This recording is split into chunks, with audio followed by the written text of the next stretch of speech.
We're going to move into our first panel discussion of the day now, which is going to be the Conserve as Much as Possible panel. So I'd like to introduce our moderator for this panel, Karl Kidd, who is a graduate student here at Hood College and also a teacher with Frederick County Public Schools. So, Karl, hand it off to you.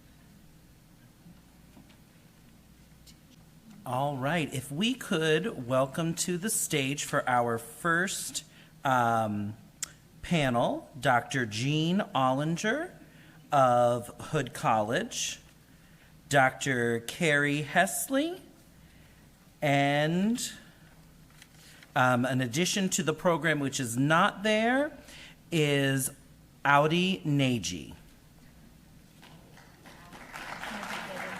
Okay, yep. My name's Gene Ollinger. Again, I work with MRI Global. It's a not-for-profit that's based out of Kansas City. It's been around for 80 years. And interesting enough, I hadn't thought about it until today, we actually run the National Renewable Energy Lab, which has been around since the 1970s for the Department of Energy. And they're actually working on the infrastructure planning for building the electrical grid to handle those kind of tractor-trailer movements across the U.S. And they have this working lab where they look at how to have batteries that make sure that the facility doesn't knock down a Walmart, for example. So it's a kind of an interesting approach to looking at that. If you ever get a chance out there, they're always open to visitors to talk about what goes on there. This slide is also a bunch of slides that I usually give a little longer, but the kind of key thing I want to make clear is that this is, I see about half the room is full. It's the other half we should be talking to. So it's unfortunate you guys are here because the people that should be listening are the ones generally not listening. And this is a choice. It's a personal choice, it's a group choice, it's a community choice, and it's a global choice. And our choices do make differences in what we do, and I teach this to students as well. And unfortunately, it's the folks that are not in the room here that really should be here that need to think about this a little bit more deeper. So I deal with a lot of larger kind of questions around global health, and I remind people the UN has a kind of a standard for this. So we have things we've agreed to as a nation, and even down to communities in some places that we're going to work towards. And we're hitting the marks. It's actually been a positive thing. A lot of the students, when I tell them this, that, we've actually hit some of the top 4 goals in the UN goal system. They're like, really? We're like, yeah, we are reducing poverty. We're lifting the world in ways that we sometimes forget. So there are positive things coming from some of the choices we're making. And I love donuts, and you'll see lots of circles today. You saw some earlier. I love donuts, and one of the things I'm looking at these days is this idea around donut economy. And I won't go into a lot of details. It's a whole hour lecture in itself, but I'd encourage you to read Kate's book, The Donut Economy. This came out around 2015, a new concept of looking at growth versus thriving. And I've heard thriving a couple times this morning, and that's really what I want to talk about. It's thriving. Growth is not sustainable forever. We need to thrive, and that's one of the thoughts around this. And what this does is it looks at the finite resources around us. That's the outside of the donut, maybe the glaze. And the inside of the donut is how people are faring. Are they happy? Do they have access to education? Do they have access to health care? Those kind of questions are asked. And there's one of these for every country and for every region. And localities in Europe are using this right now to measure their growth. And they use this instead of looking at 5% GDP growth, which is much more efficient than looking at the typical ways of looking at economies. So this is our current problem. Our current problem is we have a linear economy. I'm guilty of this today. I'm carrying a water bottle around, and that we'll probably get to the recycling bin, but maybe not. But we use these finite resources, and then we actually destroy them and move them on to the waste, if we're lucky. And I didn't steal this from you, Dr. Hesley, but this is one of my other big goals is to plastic pollution is a big problem. And I think this is kind of important for us to use as fodder when we talk to our colleagues out in the world is that, 1 million plastic bags are used every minute around the world. And if you go to other parts of the world, the whole beautiful parts of places I go to in West Africa and Central America are full of plastic bags. It's beautiful, but it's full of plastic bags and trees and everything else. I hate the plastic bags that are floating around in trees. They do not look pretty. But we need to figure that out. The working life cycle is 15 minutes for a piece of plastic, which is unbelievable. And then you just see it, we have all these kind of issues with plastics. And I remind people that it's not just for you. You think you're avoiding it. You're not avoiding it. So there's a study that was recently done. There's been several studies looking at the amount of microplastics that are generated in the environment over time, which has been since the 1960s. We've had lots of plastic that's broken down into small particles. And each one of you is eating a credit card essentially a week. of plastics by some of these estimates. Sometimes a little lower, but about 5 grams of plastic. And you're eating every month a little bowl, maybe a cup of plastics. And then every 6 months, you're eating a whole cereal bowl. So if you had cereal this morning or oatmeal, that's what you're eating. And then every year, you're eating a whole plate. And then over 10 years, it's not the life raft you want. And it is not the thing around my belly at the moment, but it is something that concerns us. And in a lifetime, we're eating 2 recycling bins. So this can't be good for our society. It can't be good for us health. As somebody who focuses on health, this is not good for us. And so we've got to find solutions around this problem.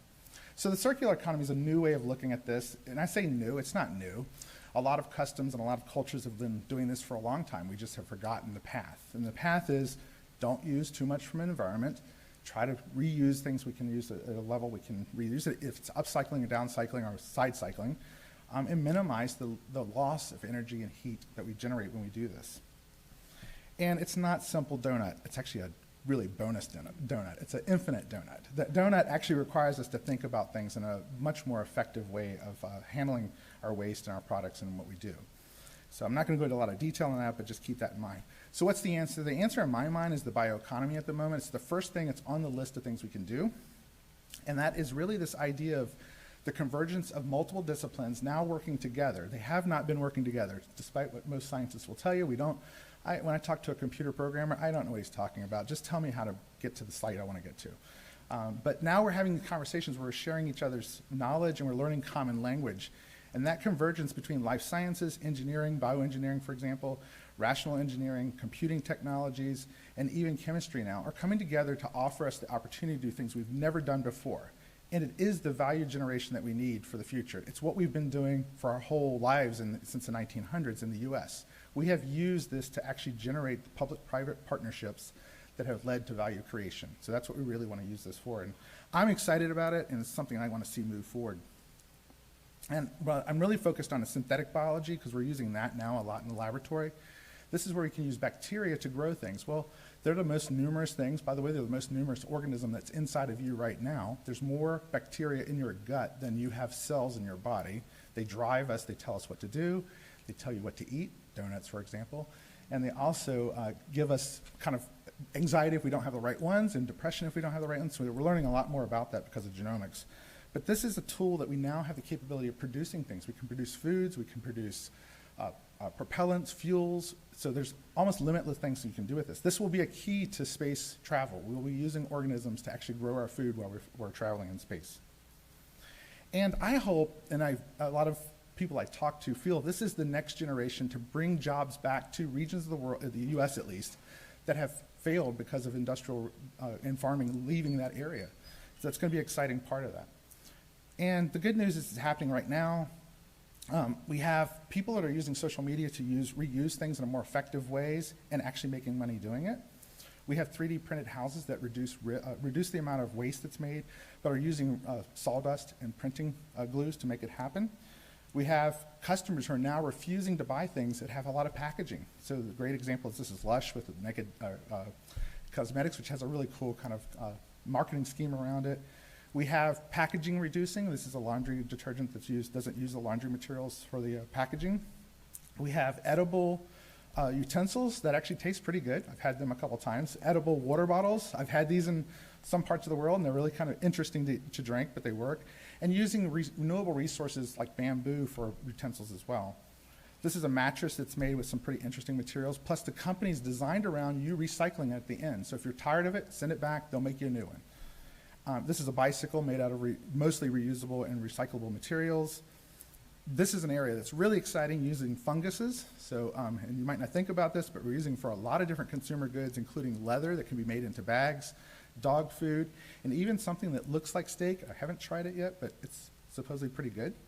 And packaging that doesn't require plastics and styrofoam. So these are things you can literally take out, throw in the compost or throw into the yard, and they'll biodegrade out in the field.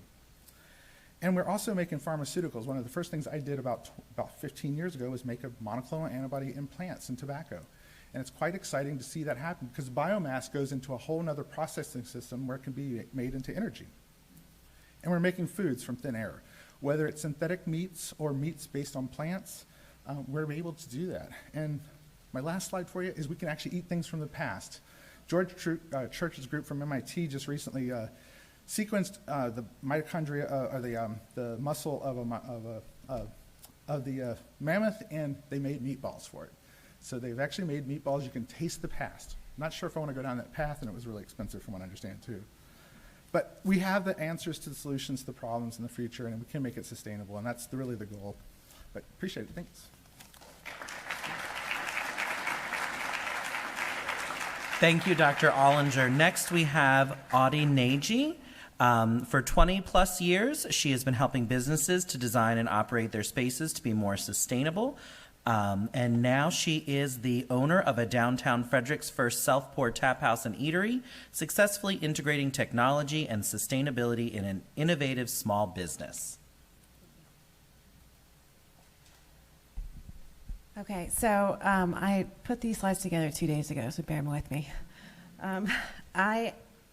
I've been in the business of sustainability for almost 20 years. I was on the side of the consulting, working with corporations. I was at a corporation and doing sustainability work. And I decided to take the dive into a small business in hospitality, of all businesses, to try to see if I could integrate what I've learned all these years in practice. So who we are, if you haven't been to our spot, it's kind of cool. It's on the creek. We've got some indoor and outdoor spaces. And we've really tried to integrate sustainability throughout. It was at the very top of how we were developing our business model, and has always been integrated to every decision making that we've put forward. So we look at local foods, natural air, local partners as much as we can. But I think most importantly is, how does that integrate into operations efficiently and it doesn't break the bank? So when we're looking at sustainability, the first thing that we thought about was, how do we do it? How do you do it in hospitality in a restaurant that has so much waste? And how do you do it so it's not super expensive? And what we realized is we had two challenges. Well, more than two challenges, but one is human capital to make this work, the upfront capital and the ongoing capital. And so we invested in technology first and foremost in a few different ways. One is the tap wall system. So if you've never seen it before, essentially it's 50 beverages on tap. A customer gets their own card and they pour their own drinks. The customer gets charged per the ounce. So if you're pouring yourself a beer, let's say, and you know beer has a lot of foam, at a bar you're going to see a bartender is going to pour a lot of that foam down the drain. You're being charged by the ounce. You're definitely not going to pour any of that beer down the drain, right? So there's efficiencies there. On top of that, in a restaurant, you have a lot of bottles and cans and plastics. We've got over 100 kegs in our keg room. We don't have any beer bottles, any cans, or anything like that. And through the system, it's allowed us to utilize all of that beer or those cocktails to the very last drop. So the minimal waste is in the self-pour tap system. We can also track it, and I can share a lot of information on that, but the bottom line is that by investing in the self-pour tap system, we've really reduced the amount of waste that a bar generates, and usually it's about 25 to 40% is either stolen, mixed drinks, or wasted for some reason or another. We have less than 5% of that. The cooking technology in restaurants, you've got line cooks, you've got chefs, you've got sous chefs, you've got a whole bunch of people back there. We started this business kind of at the heart of COVID, and so we were thinking, oh, crap, well, what if we don't have anybody in the kitchen? How are we going to survive? And personally, I'm not a chef. I've kind of learned my way, and I was thinking, how could we do this in a sustainable way? And what we found is, well, there's really cool technology out there. There are air fryers and slow cookers and convection ovens that are tech friendly, that you literally can program all of your dishes in there, that anybody could go in, press a button, and it cooks it to perfection every single time.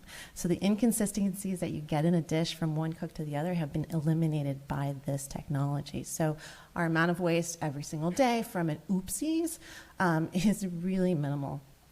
And then our point of sales and a couple of other technology that we've invested in have really helped us optimize our operations. The waste stream. You know, you've heard a lot from speakers earlier today about infrastructure and city programs. Coming from the sustainability world, I've talked to a lot of cities and a lot of towns that don't have the resources that you have here, one of which is the composting. I utilize composting in everything that we do, and it's a fantastic program. I'm going to show you some savings in a second. And we do all of this by keeping it simple. Keep it super simple. And that is really important in the world of hospitality and just about anywhere. If I can't figure it out, or if there's too many steps to doing the right thing, it's going to fail. So in our dining space, we really don't have that many signs, and we really don't have many recycle bins and compost bins. We've got one recycle bin, one compost bin, and one trash bin. And in any given day, you can actually look down there, and the compost bin is overflowing. Sometimes the recycling bin has like 5 cans in there because most of our beverages come from the beverage wall.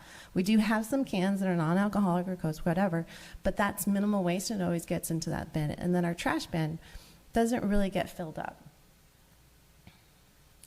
So tracking. These are the numbers that are most important to us, and I think it's challenging for any business owner to understand how to get there.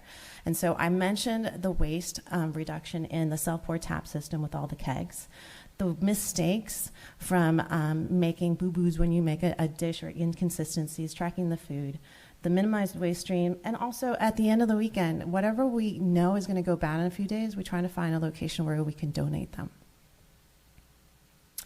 We've got only a few processes to make sure that this gets enacted, and we engage all of our employees to understand what they need to do and how they do it. But they're simple. They're very simple. They're checklists. I'm going to spend just a minute on this slide because I think it's really important. If you notice on the top image, there are 1, 2, 3, 4, 5, 6, 7 bins, 2 of them recycling. That is another restaurant that has all trash. Now you look at the bottom and you see 2 compost bins and 1 small recycling can. On any given weekend, that waste can, is enough to take all of our trash for the day. And the cost, if you look at the costing for compost versus trash, we're talking about, in December, our busiest month, it was $167, I think our compost bill was. And our trash bill, it ranges between $4 and $8. Our neighbors are up to $600 and $800 just on trash bill alone. But the caveat is that I spend a good amount of money on my compostables. So if you see that, the next line, you see plastics are $32 for 500 a case. I pay $72. But I also don't, it kind of, yes and no, it works out, but it doesn't work out. But the supply chain is expensive, and it's getting not expensive. But the circular economy and all those things are not there yet. But if you really organize yourself in a way that is an efficient operations, it's not going to break the bank. So to date, since we've been open, January 22 to today, we've diverted 11,000 pounds, which is 5.2 tons of waste from landfill.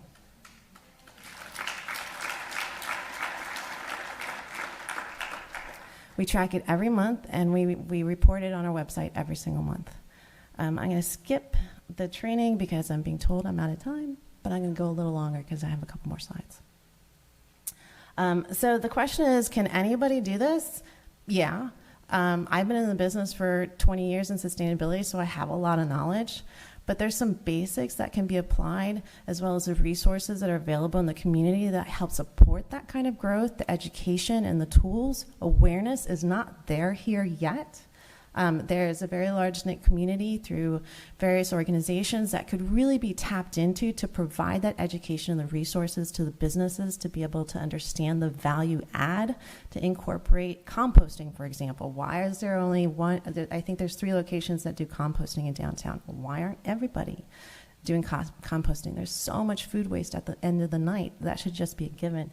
But there are business models out there, and there's simple ways that can be integrated into the processes that I think can be duplicated in other businesses here in Frederick.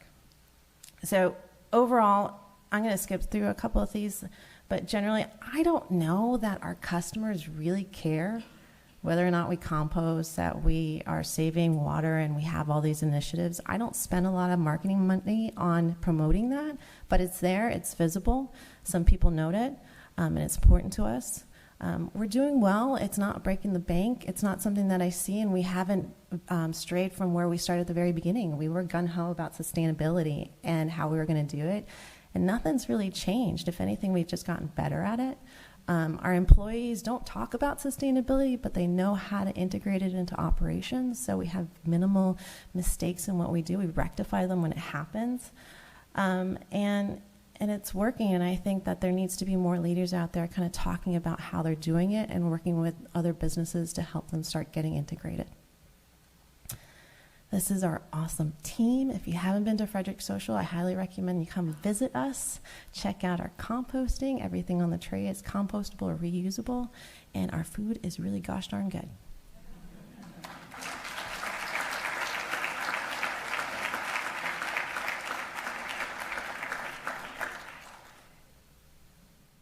Our third speaker for this morning is Dr. Kerri Hesley. She is a retired physician and is the Zero Waste leader for Sierra Catoctin Group here in Frederick and a member of the state chapter of Zero Waste for Sierra Club.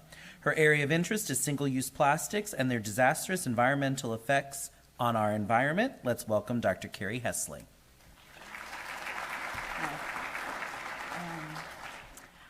I just want to say that if you haven't been to Audi's place, it is phenomenal. And now I know why the food tastes good every time.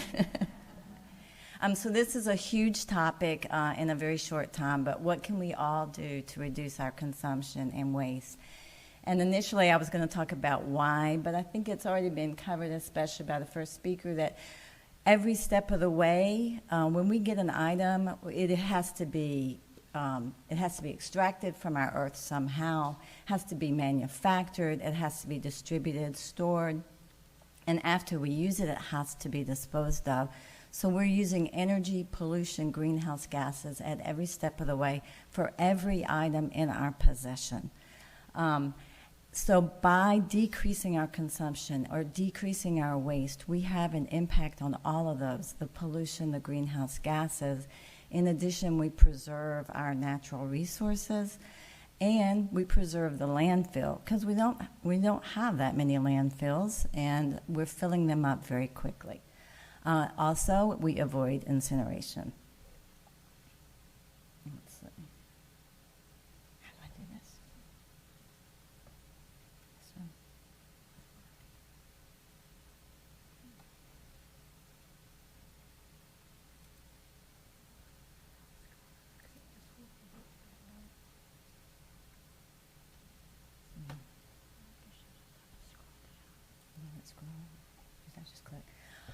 Okay, 4.9 pounds per person per day.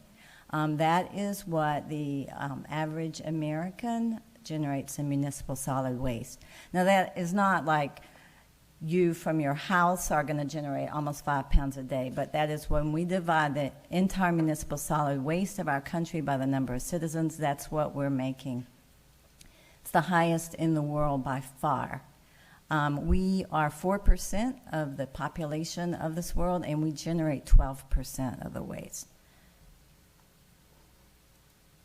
I really am not having good luck with this. Okay. Most of us are familiar with these inverted pyramids, where the base is the actions that can have the most effect. And I'm going to talk about the first to refuse and reduce, because that's where we make an impact of stopping the production of a material. If we don't use it, they don't make it, or if we use it less, they make it less. And that's where we can have the most effect. What do we throw away? These are the items that are found in landfills. This comes from the EPA. And you can see the top 3 items are food, plastic, and paper. So that's really what I'm going to concentrate on today. Audi's already talked about food, and Dr. Ollinger too, so I'll skip over that. But refuse, just refuse it, especially when we come to single-use plastics. I was so glad to hear you say that. We just don't need them as much as we have them. And the first thing I really implore you to refuse is plastic water bottles. Americans use 50 billion water bottles a year.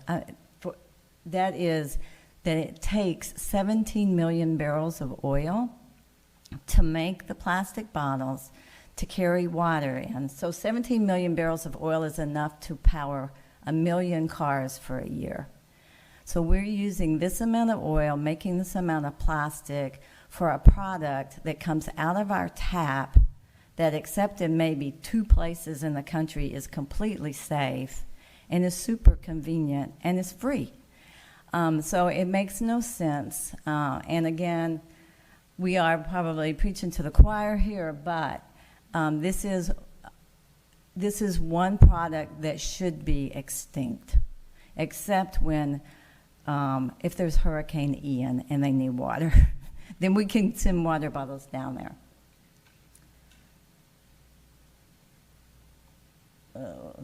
The next is single-use water plastic bags. I'm going to skip over that. They also should be extinct. They have no reason to be. Shop unpackaged. 40% of the plastic made is for packaging. There's really no reason to buy your eggs already peeled in a plastic bin, but you can find it.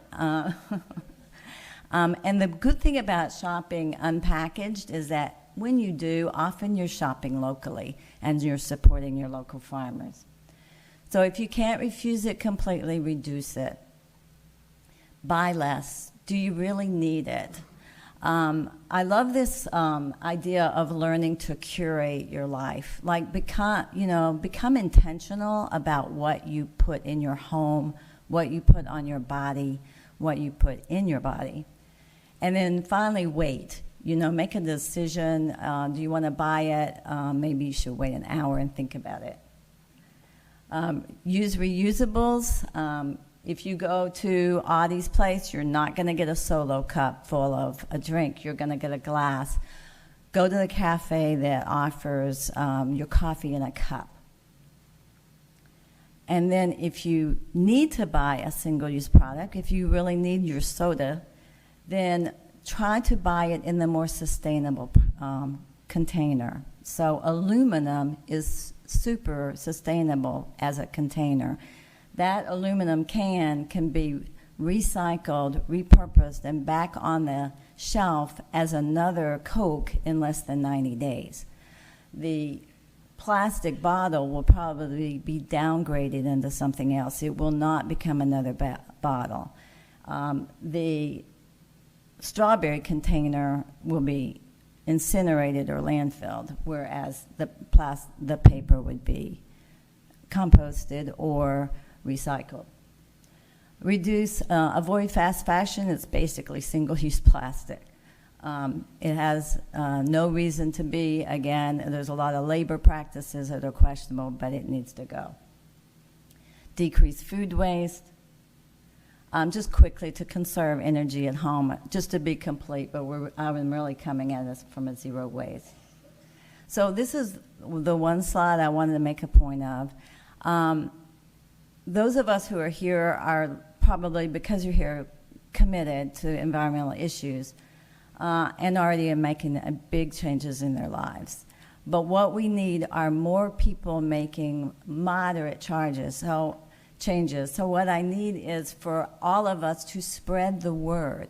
So just if we can reduce our waste by 90%, that's awesome. But if more of us, a lot of us, reduced it by 10%, that's huge. Spread the word and be the change. Thanks.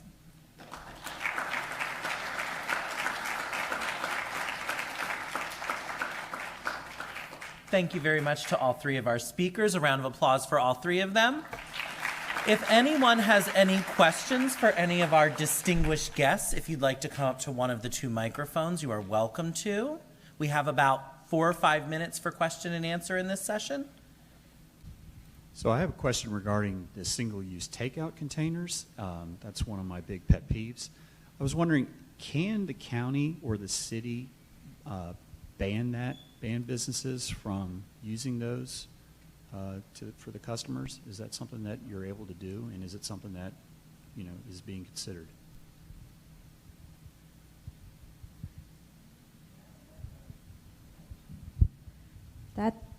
That's a good question. It's complicated because if you look at a small business owner that has very tight margins and you're asking them to spend what they would have spent 10 cents to $4, that's a significant jump. And if there aren't resources, financial resources to help them do that, that's asking a lot, and it's not that simple. The cost of those goods really have to go down to force the market to buy alternatives, in my opinion.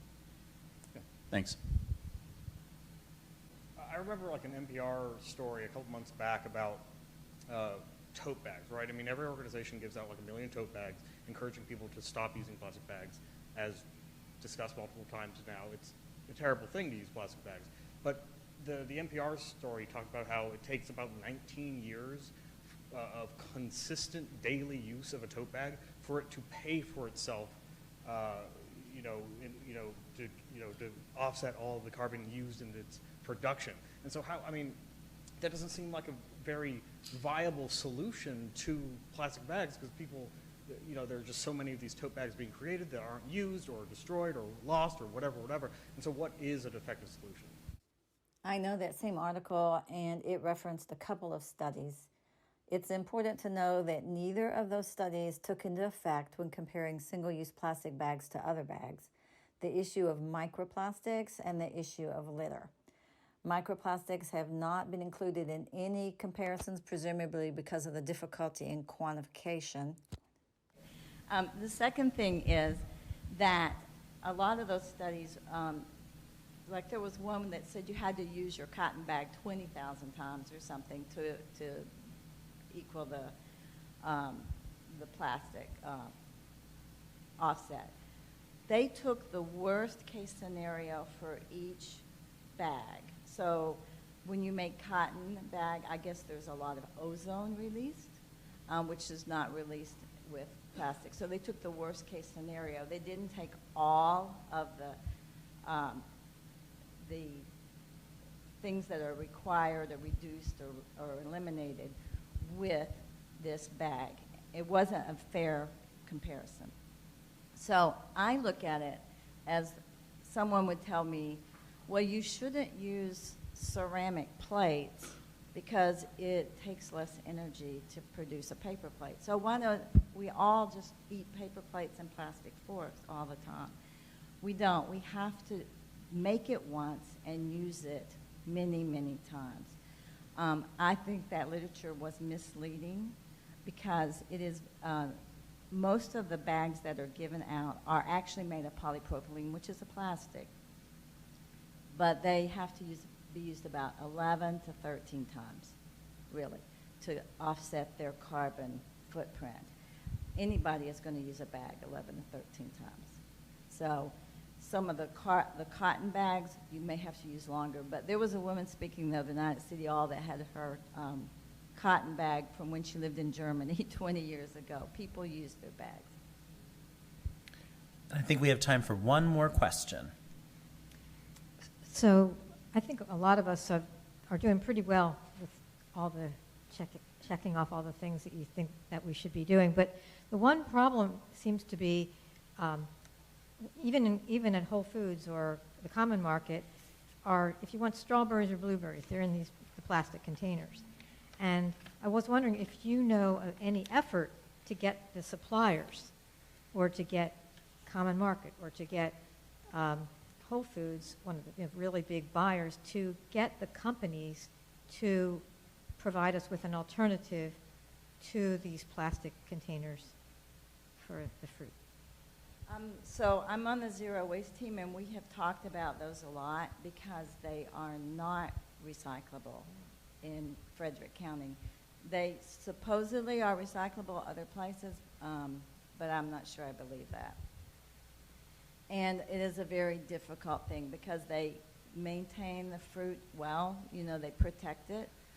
But obviously there has to be a change. This is a huge amount of plastic waste. It bothers everybody that gets that. Do you know of an effort like Greenpeace or one of these groups that actually has a campaign? I don't know. I don't know of one. I could try to find out for you. I will say, though, that you can make your choice made. If you see a product there that has a choice, like the blueberries, between it, you only buy the ones that are not in the plastic, because it will send a message to the store.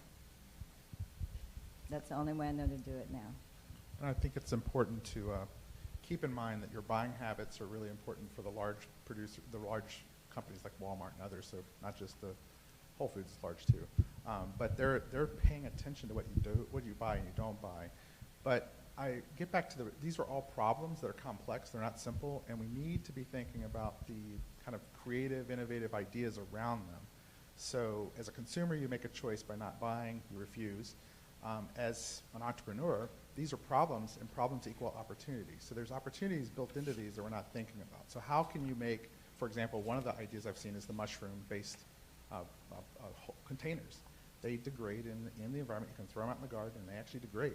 So, but that's going to cost a little bit more money. And are you willing to pay extra at the restaurant, pay extra at the grocery store? And most consumers are not. That's unfortunate. So we got to change that behavior as well. That these don't come for free. I just wanted to give one example. Last weekend, I was in St. Louis visiting my son, and I went to the Anheuser-Busch Brewery. And as we got to the bottling part of it, the guide told us that they have really had to start bottling their beer in aluminum cans way more than they used to. And it's not because this company is an environmental company. They are responding to consumers' requests. Consumers are more aware that aluminum is easier to recycle and have requested it. And now this is a big national company that is making a change. All right. Thank you so much.